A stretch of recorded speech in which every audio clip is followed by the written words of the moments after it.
Hi everyone, I'm Shelly, and today's coffee talk is about how I use the law of attraction to get rid of chaotic negative thoughts. And before I do that, I'd like to give you a little backstory on me.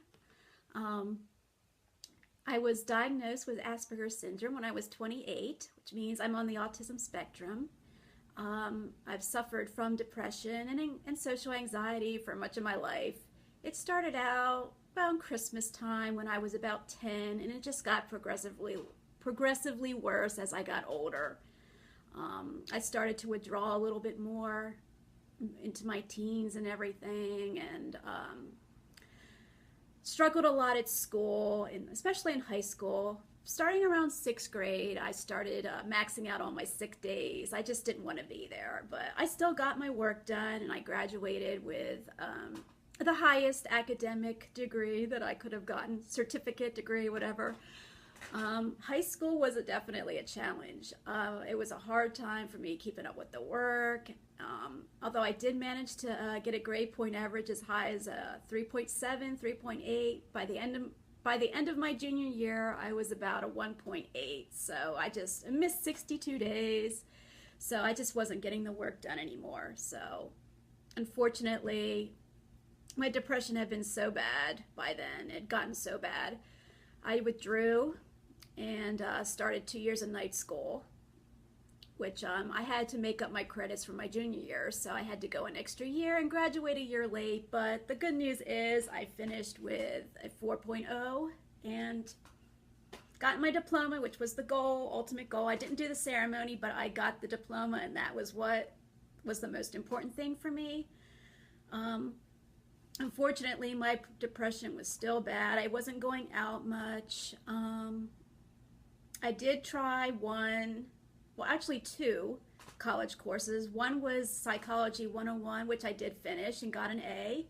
And the second one was later on, a couple years later. It was a vet tech class, which I didn't finish. So it was not something that I wanted to do. It was under some pressure to do something with myself.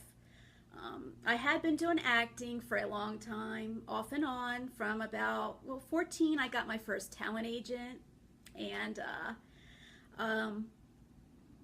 I did the Miss Teen Garden State pageant and was a finalist. And I auditioned for my first commercial, Kmart, when I was 16. I actually got out of school early that day, so I felt like a celeb. I didn't get it, but it was in New York, and it was so much fun. And like I said, it was a wonderful experience. And later on, my first job on a movie set was Jersey Girl, and I was a background person for that. And that was shot in Philly. My scene was, anyway. And I got to meet Ben Affleck. Ben Affleck, sorry. So no pictures were allowed on the set. So I have literally no record of because I never saw myself in the scene. And the only thing proving that I was even in the film was a little extra card or whatever that I got that night. So, but hey, it was something. Now next, I did eventually get a co-starring role in an independent film, which was shortly after that. So this whole time, I was still struggling with anxiety and depression still, but I did manage to get some work, and things were going well. But still, I never felt that I was really truly on top of my game. I was always a little bit insecure, nervous. I mean, I think I know now that it did block a lot more opportunities that otherwise probably would have come my way. So my own fears and insecurities, my doubt in myself, I just didn't think much of myself. I was just cruising along, just trying to do something with my life. And acting was something that I always loved doing, always loved performing. That's just what I've always gravitated towards. I'm a very creative person. I also write. wrote a film screenplay and a couple books that haven't been published yet, but that is one of my goals I have on my list. So we'll see what happens with that. But yeah, what we attract into our life is basically what we believe we are, what we think and feel that we are inside our heads. I mean, we basically create our own reality. Now that I look back in hindsight, it's so true. It's just, not that I feel like I've wasted my life. It's a learning experience. And I think that I'm exactly where I need to be at this point in time. I'm really in tune with my synchronicities. I am an empath, which means that I feel other people's energies. I'm very highly sensitive to that. So as you can imagine, it's been a challenge in my life, just trying to stay centered and focused and concentrating on the positive all the time. And it's just, yeah, spending most of my life in a state of despair, and it just wasn't working for me anymore. So I based this, studying the law of attraction was basically my last resort. I just didn't have anywhere else to turn to, and it had been brought to my attention about 9 or 10 years ago, and I just shrugged it off, and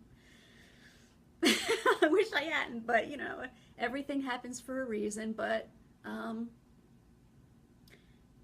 yeah. But even little things like with my old car, you know, always having issues with, especially this past year, it was like every day that I went outside to go somewhere, every time, it was like, okay, what problems are we going to have today? And it became a self-fulfilling prophecy. It was like always in fear. It was like, okay, what's it going to be next? Oh, it's a battery, or it's the brakes, or it's not going to start up. I can't tell you how many times I went outside and the car would not start, and I needed to be somewhere or wanted to be somewhere. So, like, again, it was just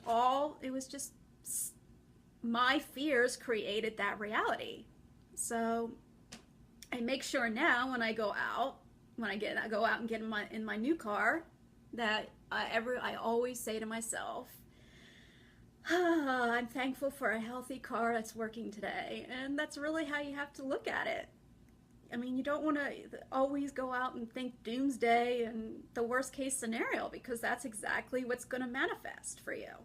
So it's so true. Take it from me. It's so true. My relationships, always struggles, always believing I was second best. I wasn't worthy of love and a happy, healthy relationship. And that's exactly what I manifested.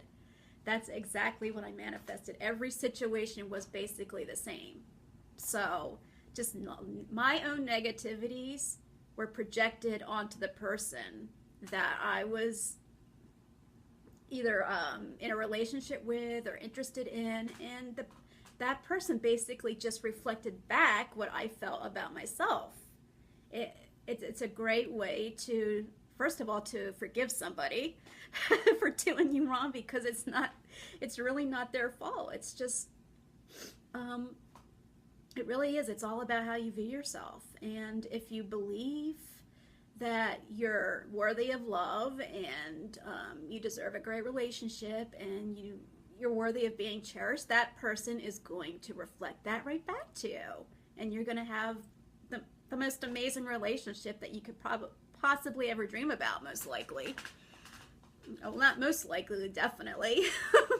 I'm still learning this stuff. But, yeah, so I take total responsibility for how my relationships have turned out, and I'm looking into Neville Goddard's revision process, which is basically when things didn't go, certain events, situations did not go the way that you wanted them to go. You can actually imagine in your mind how you wish they had gone, and just believe it, feel it as real. Just live in the end result of it, and you can actually manifest exactly what you imagined. And it's a great way to heal relationships. I'm really, really looking into this, and actually putting it to use as I speak. So hopefully I have positive updates for you regarding this. So let's see. I'm an actress, so I'm used to working with a script. This is totally spontaneous. I'm unscripted, so but I do have notes, so I know what to talk about here. So just give me 1 second here. Okay. Now the topic of the video: how I overcame chaotic negative thoughts in just a matter of a couple weeks. So yeah, this past month was really like, well, December, the whole month of December, most of 2016 was a horrible year for not just me, but a lot of people. I'm just unbelievable how many people had a really bad 2016. So even more important that we start thinking positive and manifesting and creating a wonderful reality for ourselves, so we can all be, you know, super happy. That's what the world needs, super happy people. So, okay. Guided meditations, they're all over YouTube, just anything from ocean waves to maybe if you like thunderstorms, sound effects, I mean birds chirping, lake sounds, stuff like that. You can find all over YouTube, and you can even go to sleep to it. And just, it's always important that you go to bed not feeling angry or resentment towards anybody, because it really does, it does affect your energy levels. I mean, negative energy is the lowest vibrational frequency that you can be vibrating at. So, and it takes the least amount of work, and it takes a lot more strength to always be in a more positive energy. But that is where we need to be if we want to create our best life. So anyway, what I found really helpful was a cascading waterfall. Imagining that you're relaxing under a waterfall, and it's streaming down over you, and it's cleansing away all the negative energy, the negative nasty voices in your head telling you that you're not worth anything, you know, and that you're never going to be successful or make money or have a good job or have a good relationship, all those nasty voices. So just imagine, and it really works. I mean, what's more peaceful than a waterfall, right? So, but getting back to the nasty voices now. That's basically our ego. That's not our higher self. That's not our true self. That's not who we are. And it's basically, yeah, it's a voice that needs to just shut up, to be honest. But don't resist it. Don't fight it. Just quietly let it float away. Replace it with positive thoughts. Think of something that's funny, or like make fun of the voice even. Just imagine it with a squeaky tone of voice and think of a funny music theme or something like the Looney Tunes, and just think on that for a few minutes, and you'll find that the negative voices will not impact you as much as you thought they would. So don't fight them. Don't fight them. Just let them float away. And then a side note, it's okay to feel sad, and it's okay to feel negative at times. We're only human. We're not saints. Just don't stay there. Don't stay there. Do not dwell in those feelings for very long, because it's just going to keep you farther away from the goals that you want, and that's to be happy. So take it from me, it doesn't work. You cannot create any kind of happiness or any kind of a healthy situation for you when you're dwelling in a place of negativity and lack. So it's really important. Do what you can, like these suggestions, the visualizations, guided meditations. Do that as soon as you feel those negative voices resounding in your head. Just as soon as possible, just get thinking happy thoughts, basically. So, and getting back to synchronicities.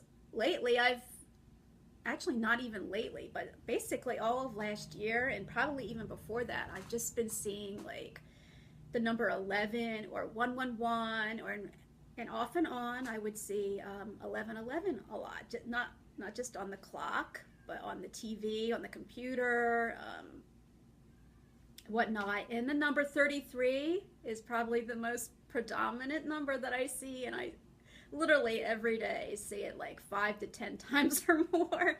33, 33, 33, 33, all day, somewhere.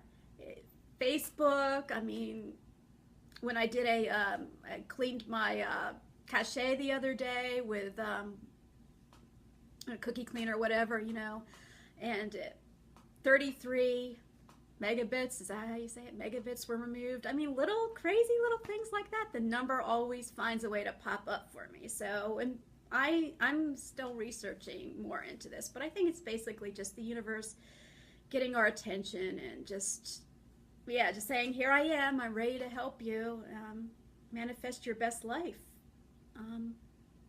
So if you're seeing repetitive numbers like that, and it's not a coincidence, nothing's a coincidence. By the way, my favorite baseball player is number 33, Matt Harvey of the New York Mets. So, and he has been for the last 4 years been my favorite player.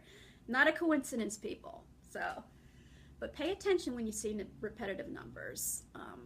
1, 2, 3, 4 even.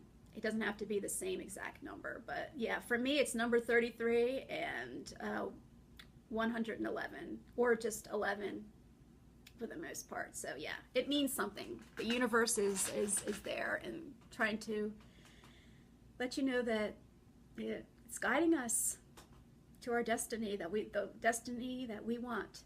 So now to my manifestation stories, so I can, in case anybody needs to be inspired. Going back to an old one from when back in my teenage years, when I knew nothing about the law of attraction, but was still using. We all use it consciously or unconsciously. So, like I said, I always wanted to be an actress and a model.